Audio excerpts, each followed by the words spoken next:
आज खूप दिवसांनी इथल्या भाजी मार्केटमध्ये गेली होती. मला घ्यायचे होते फूड कलर. मग काय घेतले ना, ग्रीन, येल्लो आणि रेड असे 3 कलर. गणपतीमुळे बाजारपेठा फार गजबजून गेलेत. बाप्पासाठी फळं घेतली आणि येता येता किराणा दुकानातून थोडा किराणा पण घेतला.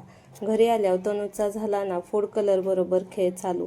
त्याला कुठून सुचलं काय माहीत, रेड, ग्रीन, येल्लो या ट्रॅफिक सिग्नल कलरची माहिती सांगत होता. उद्या गौरीचं आगमन आहे, सगळंच उद्या करायला जमणार नाही म्हणून म्हटलं जमल तेवढं आजच बनवून घ्यावं. मग काय, शेंगदाणे आणि तीळ भाजून घेतलं आणि मिक्सरमध्ये बारीक करून घेतलं. बारीक केलेल्या तीळ आणि शेंगदाण्यामध्ये थोडा थोडा गूळ घालून परत एकदा मिक्सरला फिरवून घेतलं. म्हटलं शक्य आहे तिथं शॉर्टकट मारावा. काय नाही हो, तेवढंच काम कमी होतं, दुसरं काय नाही. या सणासुदीच्या दिवसात कामाला कमी नसते, म्हणून मी या एकाच मिश्रणापासून 3 वेगवेगळे पदार्थ बनवणार आहे. हे बघा, गूळ, शेंगदाणे आणि तिळाचे असे मिश्रण तयार झाले. पहिले तर छान असे गोल गोल लाडू बनवले. नंतर साच्याच्या साहाय्याने मोदक बनवून घेतले. नंतर या सारणाच्या मी करंज्या पण बनवणार आहे. झालं का नाही स्मार्ट वर्क? तशी मी आहे स्मार्ट. काय नाही हो, थोडीशी स्वतःची स्तुती केली.